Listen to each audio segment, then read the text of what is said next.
அனைவருக்கும் வணக்கம். Welcome to TNPSC Ganesh YouTube channel. Friends, நம்ம டெட்டுக்காக சோசியல் சயின்ஸிலிருந்து தினமும் 60 கேள்விகளாக பாட்டு வரோம். இன்று அந்த முக்கியமான 60 கேள்விகள் என்னங்கிறத பார்த்துடலாம். கண்டிப்பாக இந்த வீடியோ பதிவுகள்லாம் உங்கள் டெட் எஸ்எஸ் ரிவிஷனுக்கு ரொம்ப யூஸ்ஃபுல்லாக இருக்குன்னு நம்புகிறோம். முதல் கேள்வி பாருங்கள். ஆசியாவின் பாலைவனங்களில் மிக குளிர்ந்தது எது? ஆசியாவின் பாலைவனங்களில் மிக குளிர்ந்ததாக உள்ளது ரூப் அல் காலி என்பது சரியான ஒன்று. எது உலகின் மிக தொடர்ச்சியான மணற்பாங்கான பாலைவனம்? எது உலகின் மிக தொடர்ச்சியான மணற்பாங்கான பாலைவனம் பார்த்தீங்கன்னா தக்லா மக்கன் என்ற பாலைவனமாகும். புவியின் மாதிரியின் மீது செங்குத்தாக வரையப்பட்ட கோடுகள் என்ன கோடுகள்? புவியின் மாதிரியின் மீது செங்குத்தாக வரையப்பட்ட கோடுகள் தீர்க்க கோடுகள் என்பது சரியான விடை. முதலில் நில வரைபடத்தில் அச்ச தீர்க்க கோடுகளை வரைந்தவர் யார்? முதலில் நில வரைபடத்தில் அச்ச தீர்க்க கோடுகளை வரைந்தவர் தாலமி ஆவார். மீகாங் ஆற்றின் நீளம் என்ன? ஆப்ஷனில் மீகாங் ஆற்றின் நீளம் பார்த்தீங்கன்னா 41,350 கிலோமீட்டர் நீளமுடையது. இமயமலையிலிருந்து பிறக்கும் பிரம்மபுத்திரா ஆறு சேருமிடம் எந்த இடம்? எந்த கடலில் போய் அது சேருதுன்னு பார்த்தீங்கன்னா வங்காள விரிகுடாவில் சேருகிறது. தென் அரைக்கோளத்தில் வரையப்பட்டுள்ள கோடுகள் என்ன கோடுகள்? தென் அரைக்கோளத்தில் வரையப்பட்டுள்ள கோடுகள் இதில் எதுவும் கிடையாது. ஆப்ஷன் டி தான் சரியான ஒன்று. வட அரைக்கோளத்தில் வரையப்பட்டுள்ள அச்சக்கோடுகளின் எண்ணிக்கை எவ்வளவு? வட அரைக்கோளத்தில் வரையப்பட்டுள்ள அச்சக்கோடுகளின் எண்ணிக்கை 181 ஆகும். வளங்கள் எத்தனை வகைப்படும்? ஆப்ஷனில் வளங்கள் பார்த்தீங்கன்னா 3 வகையான வளங்கள் உள்ளன. உயிரற்ற வளங்களுக்கு எடுத்துக்காட்டு எது? ஆப்ஷனில் நீர் என்பது உயிரற்ற வளங்களுக்கு எடுத்துக்காட்டாகும். வெப்பமண்டல மழைக்காடுகளில் வாழும் மருத்துவம் குணகொண்ட தாவரம் எந்த தாவரம்? வெப்பமண்டல மழைக்காடுகளில் வாழும் மருத்துவ குணம் கொண்ட தாவரம் சின்கோனா. இந்த சின்கோனா பட்டைன்னு சொல்லுவோம். சின்கோனா என்பது சரி. எத்தனை சதவீத மருத்துவ தாவரங்கள் வெப்பமண்டல மழைக்காடுகளில் காணப்படுகின்றன? 25% மருத்துவ தாவரங்கள் வெப்பமண்டல மழைக்காடுகளில் காணப்படுகின்றன. பசிபிக் என்பதன் பொருள் என்ன? பசிபிக் அப்படின்னா அதன் பொருள் பார்த்தீங்கன்னா அமைதி என பொருள்படும். எந்த ரோமானிய போர்க்கடவுளின் பெயரால் செவ்வாய் அழைக்கப்படுகிறது? செவ்வாய் கிரகம் பார்த்தீங்கன்னா மார்ஸ் என்ற ரோமானிய போர்க்கடவுளின் பெயரால் அழைக்கப்படுகிறது. செவ்வாய்க்கோள் பற்றி ஆய்வு செய்ய மங்கள்யான் விண்ணில் ஏவப்பட்ட ஆண்டு 2014ஆம் ஆண்டு மங்கள்யான் விண்ணில் ஏவப்பட்டது. இந்திய பெருங்கடலை சார்ந்த அகழி எந்த அகழி? இந்திய பெருங்கடலை சார்ந்த அகழி ஜாவா அகழி என்பது சரியான ஒன்று. சூரியனால் எத்தனை புவிகளை தன்னுள் அடக்க முடியும்? சூரியனால் பார்த்தீங்கன்னா 1.3 மில்லியன் புவிகளை தன்னுள் அடக்க முடியும். புவியின் நிலநடுக்கோட்டு விட்டம் எத்தனை கிலோமீட்டர்? புவியின் நிலநடுக்கோட்டு விட்டம் பார்த்தீங்கன்னா 12,756 கிலோமீட்டர் ஆகும். நிலநடுக்கோட்டு பகுதியில் பூமியின் சுழலும் வேகம் என்ன? நிலநடுக்கோட்டு பகுதியில் பூமியின் சுழலும் வேகம் 1670 கிலோமீட்டர் பர் மணி என்பது சரியான ஒன்று. 67 துணைக்கோள்களை கொண்ட கோள் எந்த கோள்? இதில் 67 துணைக்கோள் இருக்கு இந்த கிரகத்துக்கு. அது வியாழன் என்பது சரியான ஒன்று. நெப்டியூனில் உள்ள துணைக்கோள்களின் எண்ணிக்கை எவ்வளவு? நெப்டியூனில் பார்த்தீங்கன்னா உங்களுக்கு 14 துணைக்கோள்கள் உள்ளன.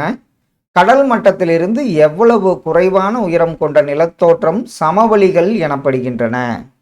கடல் மட்டத்திலிருந்து பார்த்தீங்கன்னா 200 மீட்டர் குறைவான உயரம் கொண்ட நிலத்தோற்றம் தான் சமவெளிகள் என அழைக்கப்படுகின்றன.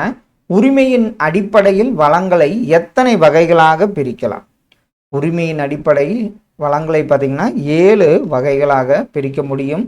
சமநிலை தன்மையோடு ஏற்படும் வளர்ச்சி எந்த வகை வளர்ச்சி?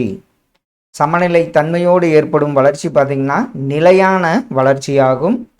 அட்லாண்டிக் பெருங்கடலின் ஆழமான அகழி என்ன அகழி? அட்லாண்டிக் பெருங்கடலின் ஆழமான அகழி மில்வாக்கி அகழி என்பது சரி. பின்வருவனவற்றுள் 3ஆம் நிலை நிலத்தோற்றம் எது? இதில் பார்த்தீங்கன்னா மணற்குன்றுகள் தான் 3ஆம் நிலை நிலத்தோற்றமாகும். வளர்ச்சி நிலை அடிப்படையில் வளங்கள் எத்தனை வகைப்படும்? வளர்ச்சி நிலையின் அடிப்படையில் வளங்கள் பார்த்தீங்கன்னா 2 வகைப்படும். உரிமையின் அடிப்படையில் அமையாத மனிதனின் வளங்கள் என்ன வளம்? உரிமையின் அடிப்படையில் அமையாத மனிதனின் வளம் நீர் என்பது சரியான ஒன்று. உள்ளூர் வளங்களுக்கு எடுத்துக்காட்டு என்ன? உள்ளூர் வளம்னா என்ன சொல்லலாம்? கனிமங்கள் தான் உள்ளூர் வளங்களுக்கு எடுத்துக்காட்டாகும். ஒரு பவுண்டு திமிங்கல புணுகின் எடை எவ்வளவு கிலோகிராம்? ஒரு பவுண்டுங்கிறது பார்த்தீங்கன்னா 0.45 கிலோகிராம் என்பது சரி. வளங்களை பாதுகாக்க எத்தனை வழிமுறைகளை பின்பற்ற வேண்டும்? அதில் 3R படிச்சிருப்போம். 3 வழிமுறைகளை பின்பற்ற வேண்டும். பசிபிக் பெருங்கடலின் பரப்பளவு எவ்வளவு? பசிபிக் பெருங்கடலின் பரப்பளவு பார்த்தீங்கன்னா 168.9 மில்லியன் சதுர கிலோமீட்டர் ஆகும். பசிபிக் பெருங்கடலின் எல்லையோரத்தில் இல்லாத ஒன்று என்ன? இதில் பார்த்தீங்கன்னா ஆப்ஷனில் கரீபியன் கடல் என்பது பசிபிக் பெருங்கடலின் எல்லையோரத்தில் இல்லாத ஒன்றாகும். குறைவான இருப்பு கொண்ட அனைத்து வளங்களும் எவ்வாறு அழைக்கப்படுகின்றன? அது குறைவாக தான் இருக்கும். அதெல்லாம் பார்த்தீங்கன்னா புதுப்பிக்க இயலா வளங்கள் என்று அழைக்கப்படுகின்றன. உலகின் பரப்பளவில் ஆசியாவின் பரப்பளவு எவ்வளவு? உலகத்தின் பரப்பளவில் ஆசியாவின் பரப்பளவு 30% ஆசியாவின் பெரும்பாலான நிலப்பரப்பு பூமியின் எந்த அரைக்கோளத்தில் பரவியுள்ளது?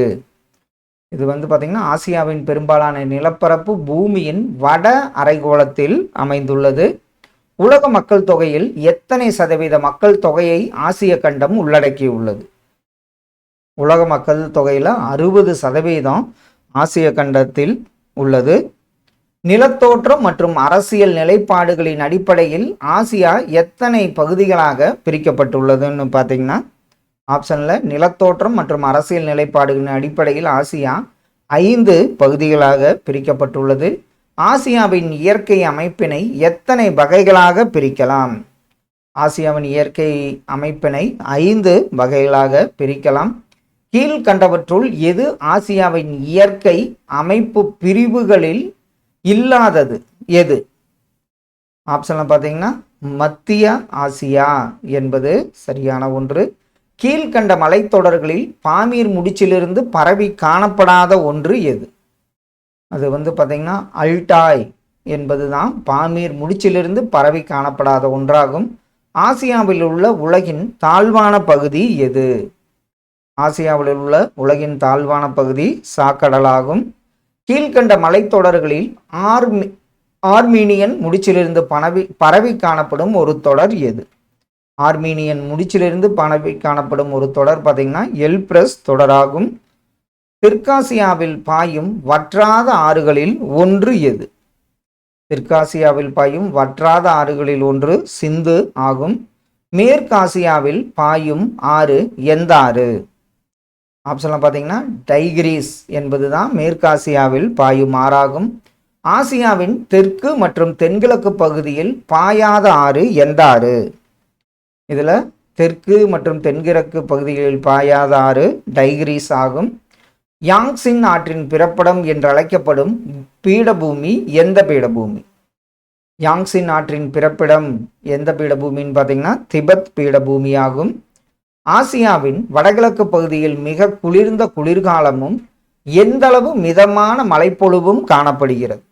இதில் ஆசியாவின் வடகிழக்கு பகுதியில் 50 மில்லிமீட்டர் முதல் 250 மில்லிமீட்டர் வரை மழைப்பொழிவு காணப்படுகிறது. புவியை போன்று கற்பனையாக முப்பரிமாணத்தில் குறிப்பிட்ட அளவையில் உருவாக்கப்பட்டது என்ன? அது பார்த்தீங்கன்னா புவி மாதிரி என்பது சரியான ஒன்று. புவியின் பரப்பளவு எவ்வளவு மில்லியன் சதுர கிலோமீட்டர்? புவியின் பரப்பளவு பார்த்தீங்கன்னா 510 மில்லியன் சதுர கிலோமீட்டர் கொண்டது.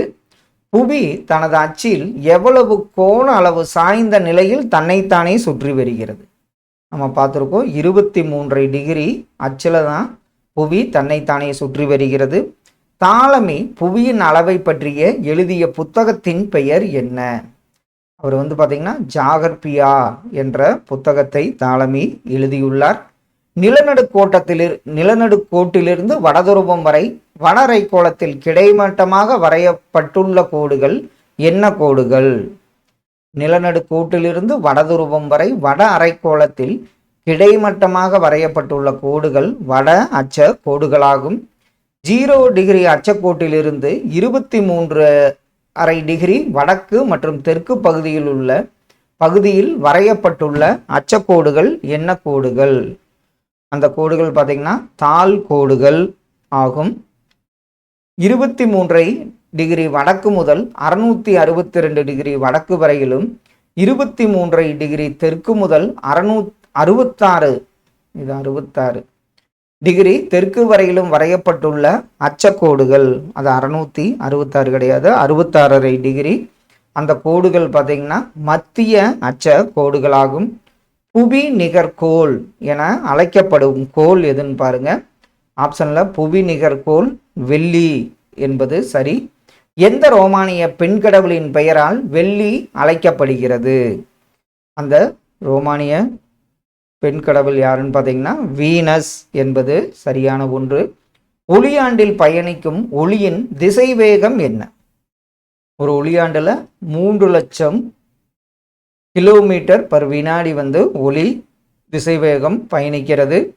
பின்வருவனவற்றில் மனிதவள பாதுகாப்பு வழிமுறைகளில் சேராதது எது? இதில் ரெடியூஸ் ரீசைக்கிள் அப்படின்னு பார்த்தோம். இதில் தேவையறிதல் என்பது சேராத ஒன்று. ஆசியாவில் உள்ள மொத்த நாடுகளின் எண்ணிக்கை எவ்வளவு? ஆசியாவில் உள்ள மொத்த நாடுகளின் எண்ணிக்கை 48 ஆகும். ஃப்ரெண்ட்ஸ், இன்று ஒரு எஸ்எஸ் ரிலேட்டடாக 60 முக்கியமான கேள்விகள் பார்த்தோம். கண்டிப்பாக இதெல்லாம் உங்கள் ரிவிஷனுக்கு ரொம்ப யூஸ்ஃபுல்லாக இருக்குன்னு நம்புகிறோம். Thank you all.